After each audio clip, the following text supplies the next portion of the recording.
Hello and welcome to another video review. This is Doom 2 Hell on Earth for PC, and it was also ported to many other systems as well.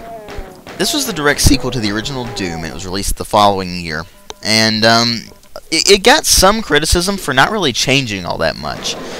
But at the same time, it got a lot of praise. So what is it that's really the big thing here?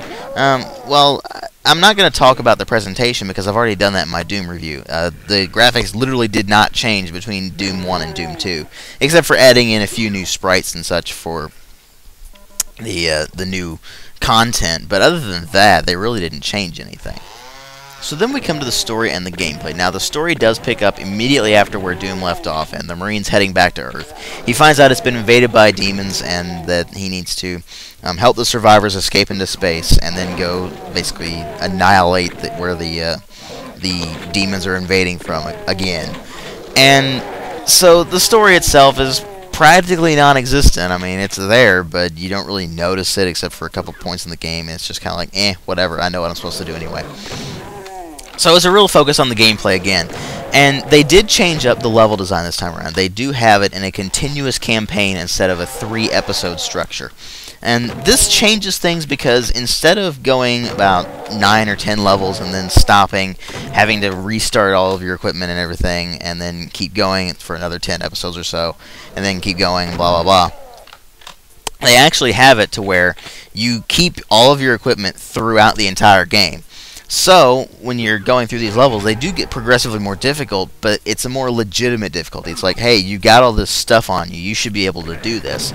And the further you go in there, obviously the more difficult it's going to be, because you're going to be fighting tougher enemies the further in you go. And the level design is actually really clever. They did a lot with it that really makes it kind of pop out.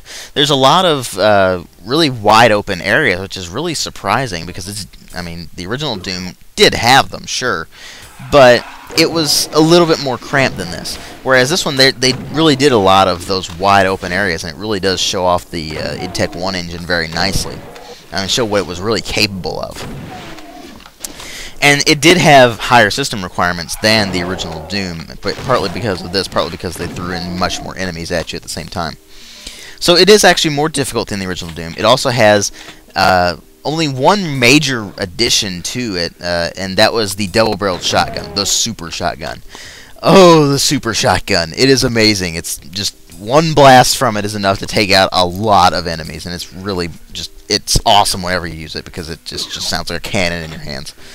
And so they really did just do everything that Doom did, only slightly better. In some ways they did slightly worse. I don't like a few of the levels, but and it's a few more than they were in the original Doom.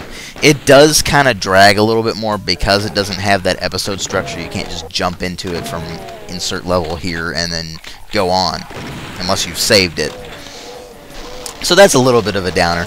But other than that, Doom 2, if you like Doom, get Doom 2, because it's more of that, only with a little bit more variety thrown in there.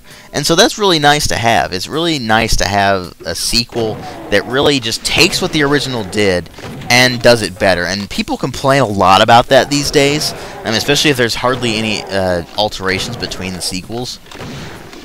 But back in 1994, that complaint was a very minor thing. Nobody really cared as long as the game was still good.